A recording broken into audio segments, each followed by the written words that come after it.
Hi there, my name is Ruth and this channel is all about you getting the best value for your money. This video is all about zero or very low risk strategies that you can take to enable your money to make you more money. Potentially you are just starting out and you want to build your emergency fund, and that is money that you cannot afford to lose.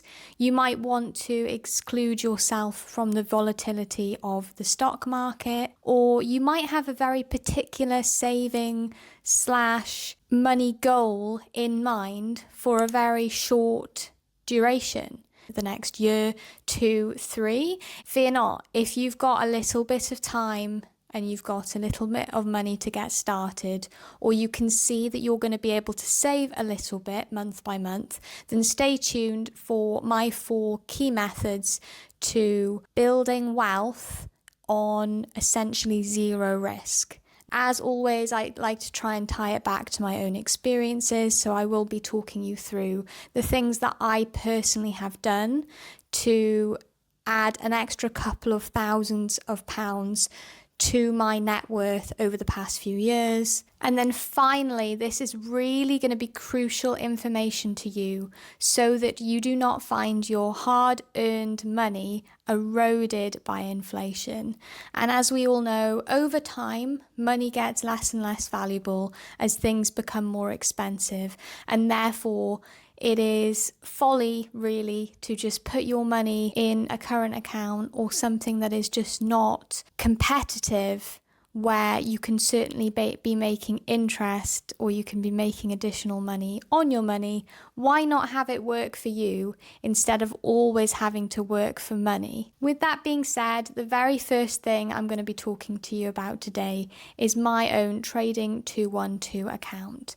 Now, this is where I keep my personal emergency fund, and I have been doing so for about 9 months. And up to now, it's actually yielded me £191 in passive returns via interest. Now, when I signed up for the account, I did so purely with an emergency fund in mind. An emergency fund, aka rainy day fund, is something that I always like to have so that in case of an emergency or an unplanned expense, I can dip into that and I can use that money, and it needs to be therefore very easily accessible. But just because it needs to be easily accessible does not mean that it cannot also make me money in the meantime. When I signed up for this Trading 212 account, I opened a stocks and shares ISA and I deposited £5,000. Now, at the time, it was giving me a 5.2% interest rate. Today, it has dropped down slightly below the 5%, but amazingly, I'm still able to get 68p daily on this account, and therefore it is one that I enjoy to have, and I really just do appreciate the passive return on that money and the ability to access it whenever I please. The other benefit of this one was that I wasn't able to max out my £20,000 ISA allowance for the tax year that I opened this account, and therefore I have just put that £5,000 in, and if at a later date I have more disposable income, I will be able to very easily and seamlessly invest that money into a globally diversified fund, which I can maybe see myself doing when I have more money available to me. Now, the next thing I'm going to talk you through is actually my fixed rate savings. So I locked away money for a whole 2-year period, and in April, excitingly, that will pay out. I did this via a company called SmartSave. Now, there are plenty of options, so feel free to research this and get yourself the best rate at the time. But for me, I put in £10,000 of my own money into one of these accounts, and it was locked in at the time. The rate was 4.71%. And in the first year, that essentially earned me a little over £450, again passively in interest. And over the full 2-year duration, when I get that money back, I will have made just shy of £1,000 in passive income from locking away that 10 grand. So again, with the pros and cons, this one, comparative to the trading 2 and 2, is not accessible. So that means that you need to be comfortable locking your money away. And I've done this, and I am quite keenly excited for it to pay out in April, but I wouldn't say that I regret the decision. You actually get, as a standard rate taxpayer at the moment, up to £1,000 worth of personal savings allowance, which means that you can make interest outside of an ISA of up to £1,000 a year. And so this made me just shy of 500 this past year.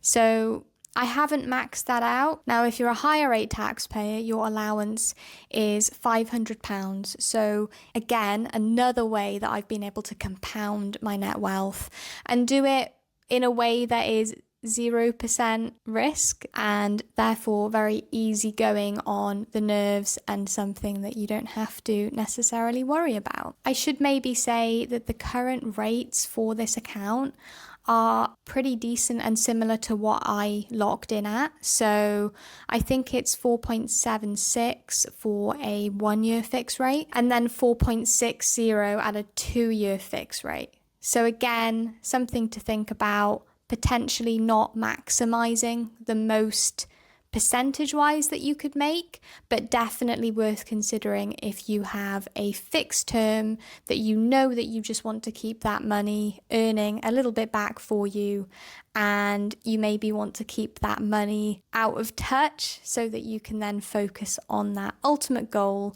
that ultimate thing that you have earmarked that money for. The third thing I will be talking to you about today is ns&i.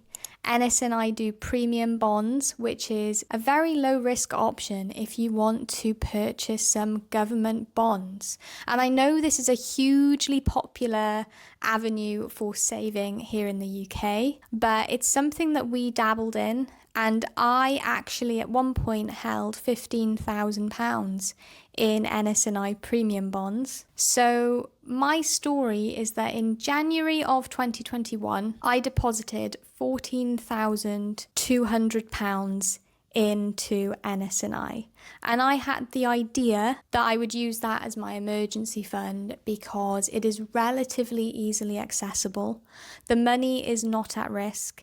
And the only thing that happens really with it is that you are essentially entered into a lottery of sorts where every month you get the result and every month somebody makes $1 million and then there's a whole cohort of cash prizes. And again, worth noting that this is another option that is tax-free. So it is often used by higher rate taxpayers or people who have maxed out their other ISA allowances. But you can get your money out of this within a few days, and again, it's tax exempt because it is essentially gambling, and those are winnings if you should make any winnings. As I said, I started this in January of 2021, and by March of 2023, it had grown up into £14,700. You can maybe already see that the monetary gain from this was not as significant as trading 212 or smart save. And to be honest, the baseline, sort of the average annual return that they advertise on this account is not that accurate for most people. And this is because of the discrepancy in the winnings. The fact that you have somebody winning such a big sum of money at the very top end means the average return is a lot lower than what is cited because somebody has made way more, and it means that just to balance this out, lots of people have to make way less. So generally, in my opinion, and I have now moved everything out of ns&i, I think it's a very exciting thing to be in. It is quite fun to look at the results every month, but generally it's not going to make you the most money, and it's very much the luck of the draw kind of situation. So essentially less fun, but more guaranteed is just to fix your money at a particular percentage like you can with the other options here, and make sure that you're getting that consistent kind of payout. Finally, I'm going to touch on regular savings accounts, because this is certainly going to appeal to you if you have found within your budgeting that you can put 50, 100, 200 pounds away every single month, and it's something that you want to practice doing, and you want to do so in a very low risk environment to get started. Upon doing a little bit of research a few days ago, the highest percentage interest rates, one was a principality account, and that was actually paying 8%. So there are usually additional parameters with these types of savings accounts. The first thing that you might have to bear in mind is often you have to pay in monthly, and there is usually some sort of cap or restriction on the amount that you can pay in. So when it comes to the very best interest rate that I could find, that was 8%, but the restriction of this was that you could only pay in for 6 months. That rate was available for a 6-month duration from the point where you open the account, and you were also limited in how much you could pay. So you could only pay a maximum of £200 a month into this account, equating to £1,200 in total, meaning that at the end of the 6 months you've made just shy of £30. But hey, that's still £30 of free money, which is really zero effort once you've set up the account, and passive return, and helps make sure that you are disciplined enough to stick with your £200 a month. Is a really good start. Another option that I found was a First Direct savings account.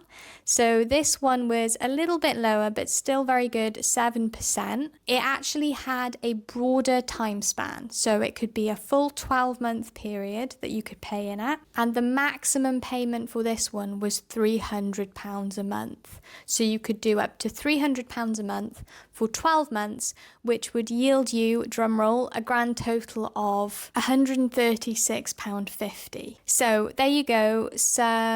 And I should say this is by no means an exhaustive way or list of investing your money with low risk. Please do comment down below any other ideas that you have had or what you have done in the past to essentially help your money work for you in a very low risk way. I'd be really interested to hear your thoughts, and want to thank you again very much for listening. See you in the next video.